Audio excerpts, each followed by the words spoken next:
Hello and welcome. My name is Carly and this is Water Within Astrology, and I'm here to talk to you today about the Libra solar eclipse, new moon, Ring of Fire, that's happening on Wednesday, October the 2nd, 2024. This is happening at 10 degrees of Libra, and this is the second eclipse in our eclipse season, and it is the last Libra eclipse that we will be experiencing, as the nodes of the moon will shift in January of 2025, which is where the eclipses occur. So our last eclipse that we had in Pisces was like a preview for the new nodal shift that we will be seeing, where the north node will be in Pisces, the south node will be in Virgo. Right now we have the south node in Libra, which means that this eclipse that we're experiencing on the new moon will be on the south node. And we still have the north node in Aries for just a little bit more. We're going to have a super full moon in Aries on October 17th.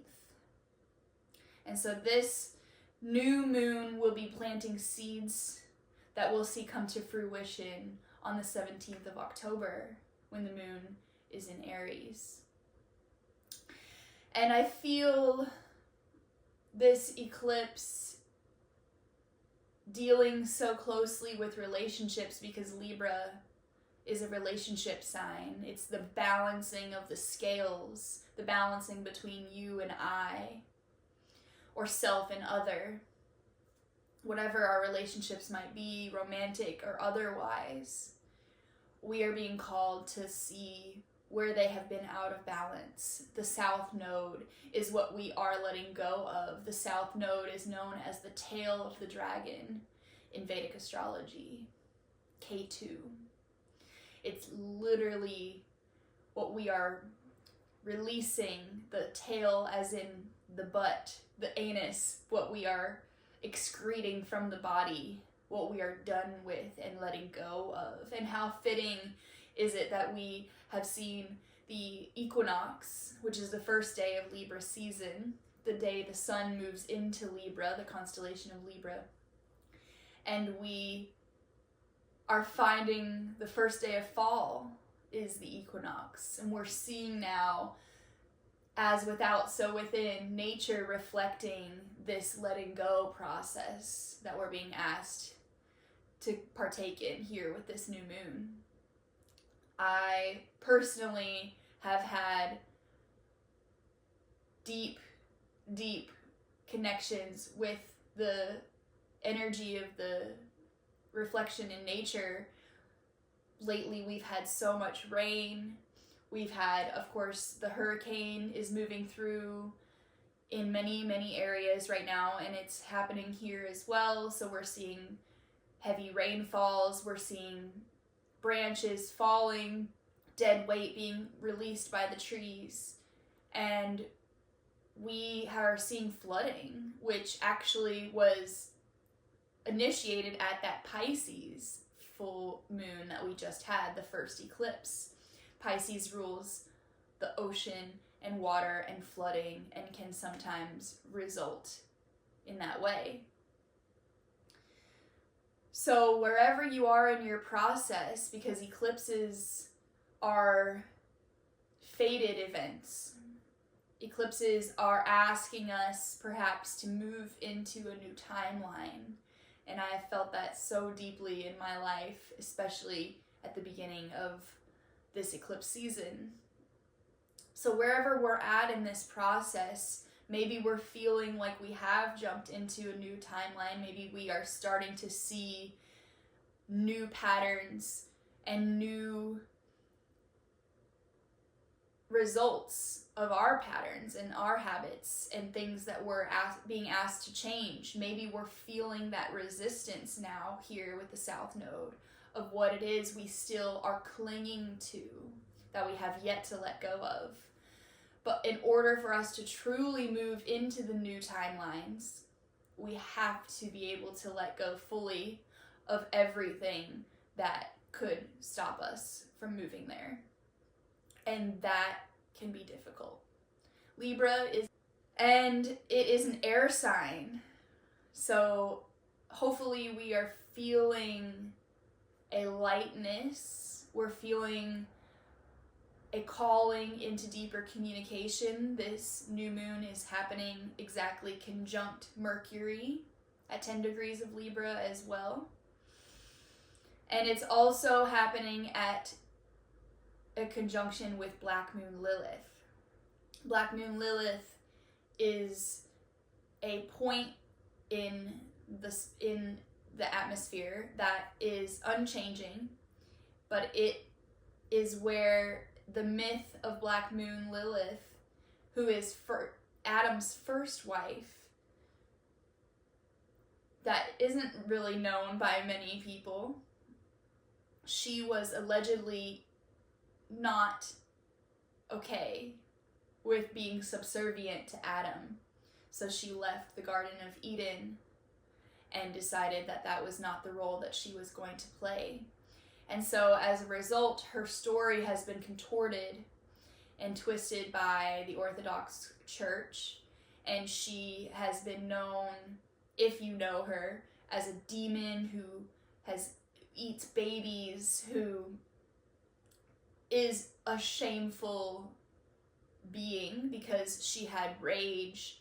She had her own sense of self-worth that was contrary to the narrative that the patriarchy was feeding her. The power structures of the top-down structures, you could say, very similar to the Pluto Capricorn that we're experiencing. And Lilith demands equality. How perfect with Libra. So we are seeing Libra highlighting our relationships, and we're seeing Black Moon Lilith asking us to look at where we have been subservient, where we have accepted less than we deserve, where we have given our power away, and where we need to take that power back, where we need to access that rage and that feminine power in order to bring ourselves back to ourselves.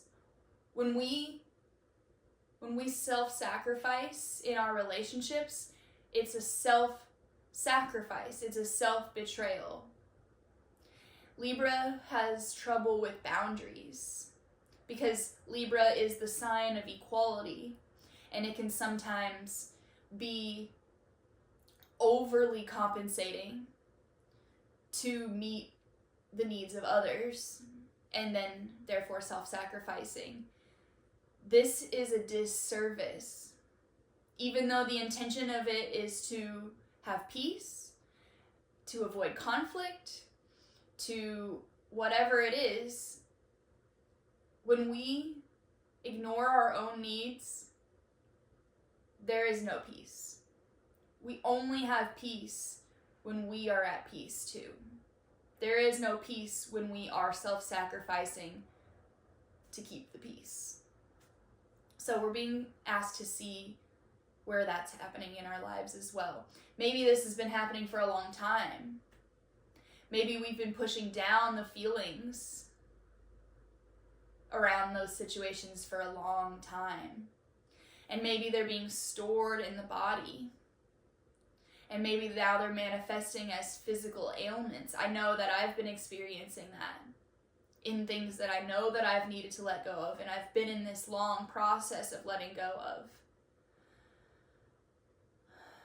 But in order for me to fully see the severity of it, because it's been easy for me to say, no, my needs don't matter.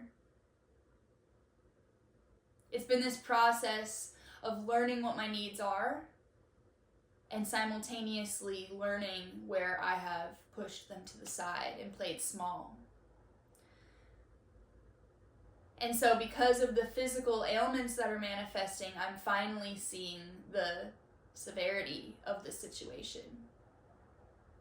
And I'm being called into greater action.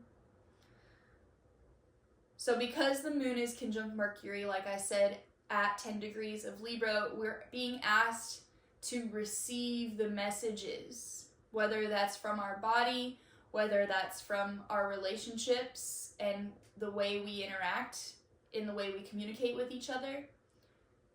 Where are we feeling that inequality, that disbalance, that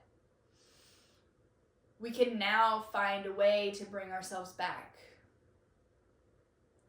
Whether that is removing ourselves from the situation, whether that's setting new boundaries, Saturn in Pisces, or whether it is approaching it with deeper care and compassion, Mars in Cancer. We have a grand water trine happening that is supporting us in feeling our feelings around the situation. We have Mars in Cancer at 15 degrees, and we have Venus in Scorpio at 11 degrees. And like I said, Saturn in Pisces as well, 14 degrees.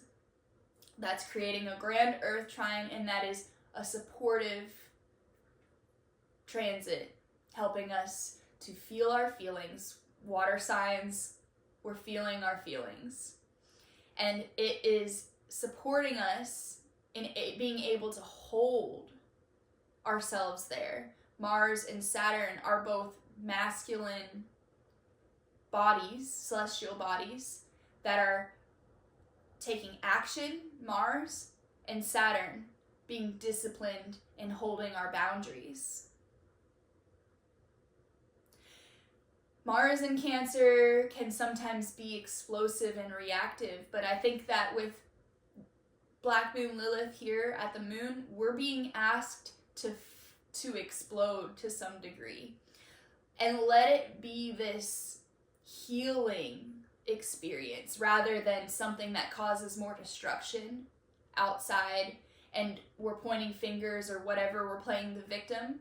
Let this be a moment where we can experience what it really is that we have pushed down. Let that come up to the surface. Let that truly be felt. Punch a pillow, scream, sing as loud as you can to the song that hits your heartstrings, whatever it is. We're alchemizing the emotions with the action and with the discipline, and we are not playing small anymore. We are not being subservient anymore. We are not settling for less. We are actually, with the Virgo season that we just came out of, hopefully realizing how worthy we truly are, even in our imperfections, of the love. Even if we're not fully healed, we are worthy of a higher love. And that was what the Pisces eclipse was as well. It was asking us to come into a spiritual love, a higher version of love that is in alignment with our spiritual journey. Maybe it has absolutely nothing to do with anyone else. Maybe it does. We're being asked to look at both, because when we're out of alignment with ourselves and with spirit and with whatever we deem our higher power, we then are seeing those reflections in the other relationships that we have. And they always say that it's the most overdone cliche. You have to love yourself before you can love another. And it's true. And it's true that we also need each other. That our brains are wired to connect with other humans. Our evolutionary patterns are built for safety through connection. So don't shame yourself. If there's that feeling that with Venus in Scorpio being the ruler of this full moon, because Venus rules Libra. Therefore, with Venus being in Scorpio, maybe we have these feelings of deep, intense passion, of obsession almost. There's a such thing as healthy obsession. There's a such thing as allowing yourself to feel that intense need for connection, because that is what we're wired for.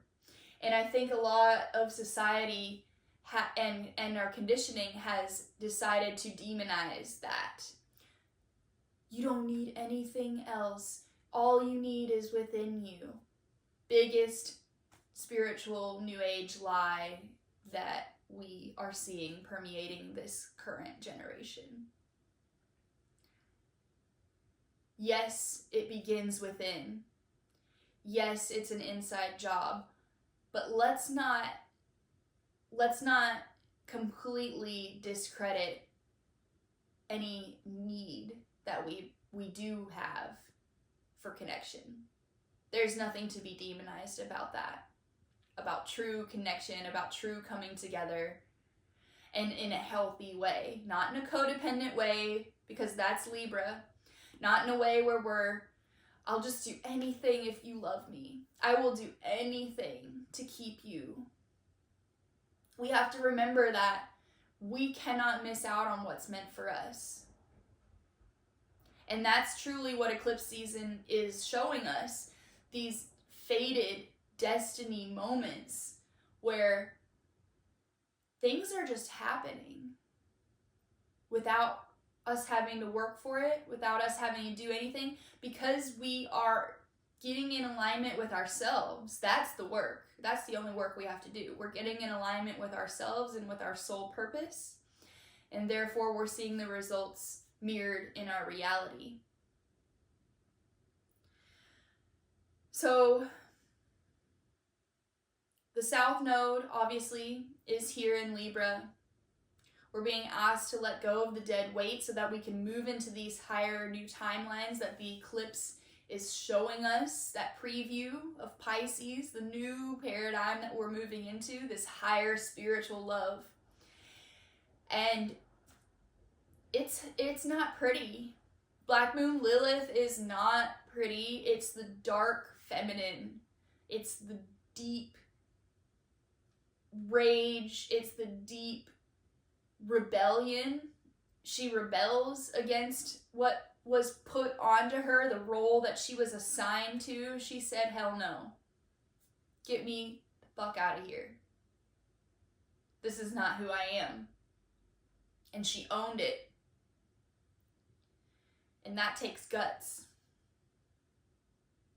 We also have the moon squaring Mars right now. It will happen on the 3rd, the day after the moon. So with that square to Mars, maybe we are struggling to take action in the ways that we know that we should.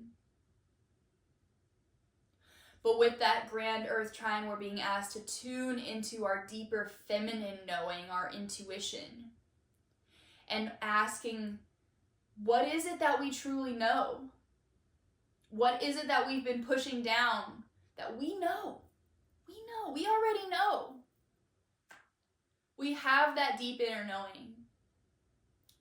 All of us, regardless if you are a female body, male body, that doesn't matter. We're not talking about gender here. We're talking about the energetics that exist between in all of us. You could say even the scales in Libra is the balancing between the masculine and the feminine polarities within us. And of course, we all know that we live in an overly masculinated society, which Mars in Cancer is asking us to reframe and heal the wounded warrior, the wounded masculine within all of us. Where have we been forced to become overly masculinated in order to serve the collective? That could be the relationship that we're looking at. How have we, throughout our lives, throughout our family conditioning, because Cancer deals with family conditioning, what we were shown as examples as children by our parents, by our teachers, whatever it was that we were exposed to, where have we now grown up and and seen these structures that we've created in order to protect ourselves, in order for us to be liked, in order for us to be accepted by society that is overly masculinated and inherently out of balance? Where are we now being asked to lean more into the yin, more into the feminine, more into being able to let ourselves rest and seeing the value there, seeing that that is progress in a different way? And so let's just allow ourselves to lean into that yin, to lean into wherever it is that we've been out of balance. And let's see if there is something that we need to truly cut out of our lives. Mars and Saturn both are kind of like the waste removal department of the zodiac. And so whatever it is, let it be a clean cut. Let it be severed so that you can be free. There's this song that I love, and I think it's very relevant. It's called Give It to Kali. And I'll post it in the link below. And it's a little emotional. Kali is very deeply associated with Black Moon Lilith. It's another aspect of the dark feminine. And she comes into our lives when there's something that we need to let go of, something that we need to really release in order for us to spiritually progress on our journey. She consumes that and she lives off of that. That's her food. We feed her these things that we're ready to let go of. And it's Ram Dass's voice in the song. And he says, "Take it, Ma. I don't want it anymore." And then he says, "Don't play with her. Really give it up. Don't give it up if you're not ready. Really give it to her." And I tell you what, I can't tell you how many times I've listened to that song in relevance to the situation I'm dealing with. Sometimes the water signs move in that way where it's the washing up of the water on the shore over and over again. We're making that decision over and over and over again to re-solidify just a little bit more, creating that muscle memory. I always use this analogy of the whirlpool, and it's so relevant right now. We have been moving in one direction, creating a whirlpool collectively in our capitalistic, colonialism, overly patriarchal, and overly masculine society, where we've been moving this direction collectively for generations. And suddenly humanity is seeing this part where we're at the part where we have taken our feet off of the bottom of the pool. You know how when you create a whirlpool, you're walking around with your friends, you did it when you were a kid. Hopefully everyone has those wonderful memories of that, where you're creating this whirlpool, right? You've worked so hard, you've all been moving in the same direction. And what happens when you take your feet off of the bottom of the pool? That water will carry you without you having to do anything. And so we've taken our feet off of the ground and we're being still carried by this collective energy that is still circulating, right? We're in this minority. If we're the ones who have decided to take our feet off of the pool ground, we are in a minority because most of the collective is still operating in this overly masculine and patriarchal society. And so those of us who have taken our feet off of the ground, now it's time to put our feet down and start to walk the opposite direction and start to turn that tide and fight against that already strong pushing tide. And that is not easy. And that is bringing up lots of grief, and that is bringing up lots of rage. And that's finally, we're feeling that force of what has been going against us and what has been pushing us down, what has been oppressing us for so long. And it's almost like this rage is fueling us to fight harder against it. And we're fighting for a greater reality, a new earth reality, right? You've heard that a million times, I'm sure. We have to fight for this new reality. We cannot be passive about it. And I want to reiterate or elaborate that the fighting is not happening in the way that we used to know. Because that would be going in the same direction that we've been going. We have to do it differently. We have to take different action in order to fight against it. Fighting doesn't always look like guns and bombs. It can look like meditation. It can look like tears and softness. And it can look like giving yourself time to rest, listening to the body instead of letting the mind and its to-do lists constantly overrun what our body's greater intelligence is trying to tell us. We have become disconnected with the body's messages. We've become disconnected with the earth in the way she speaks to us because she is speaking loudly. These floods, these hurricanes, these earthquakes, everything that we've been seeing, not to be perpetuating any gloom and doom, but that's just where we're at. That's the reality of it. Saturn in Pisces. Saturn brings us into reality, and Pisces is these illusions that we've been in. These illusions that we're not connected to the earth. These illusions that we are separate somehow from each other, from our bodies, from the earth.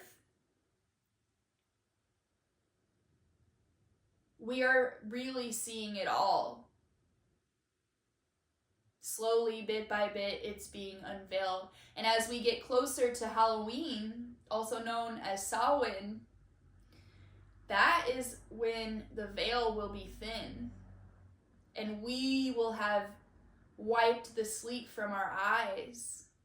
And we will be able to see clearly. Now, it's not all going to happen at once. I'm not going to put a timestamp on that. But as we move from this equinox, which is the start of the dark half of the month, we're moving, or the year, we're moving closer and closer to Halloween, where that veil is said to be the thinnest. Technically, it's the thinnest at the solstice, the winter solstice. So let's keep leaning into that more and more awareness every single day. Every single day, a little bit more of the veil is pulled back, and the fog is being cleared from the eyes so that we can truly see. And that's something we can spend time being grateful for, this awareness, even if it is so painful, even if it's causing us this discomfort where grief is uncomfortable. Letting go of things that we don't want to let go of, things that we've attached ideas and stories to, our dreams, whatever it is, it's uncomfortable. But now we're being supported to sit with that discomfort, sit with our emotions, with this grand trine in water signs, sitting with our emotions so that we can truly feel them. We can feel them authentically instead of being fake and superficial. That's a problem with Libra, in order to keep the peace.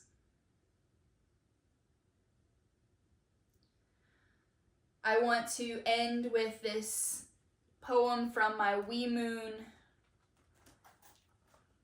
Witch's Calendar, which tells me all the transits that we're having, and it's got these beautiful pieces of art and poetry throughout the book to inspire us. This one is called Yielding. Yielding in the half light, half dark. The line is subtle, seamless. Where I reside. How do I hold both? The joy and awe of what is to be alive, in this breathing, beautiful body of these cells of this earth, and all the grief and chaos, the nonsense of power. And I stay right there in the middle. We stay right there in the middle, in the meeting of light and dark.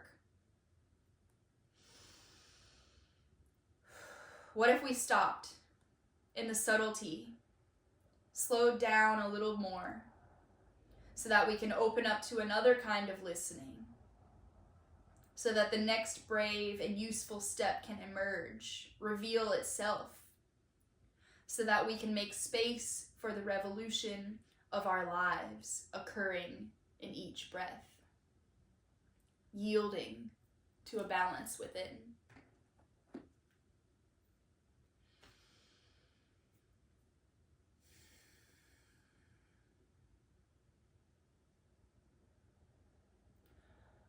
I want to wish everyone a beautiful and healing new moon eclipse.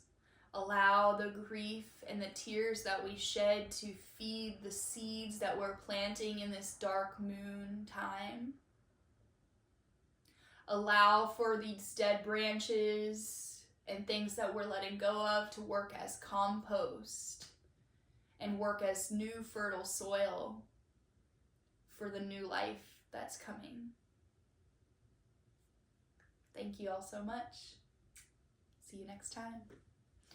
Please, if you haven't, I'm starting to get used to saying this now, subscribe and like this video. Send it to a friend if you feel it resonated with you. I am also beginning to offer readings at a starting rate of $44 for 1 hour. So if you would like to book with me, I will put that link below. And I hope to see you again soon. I love you.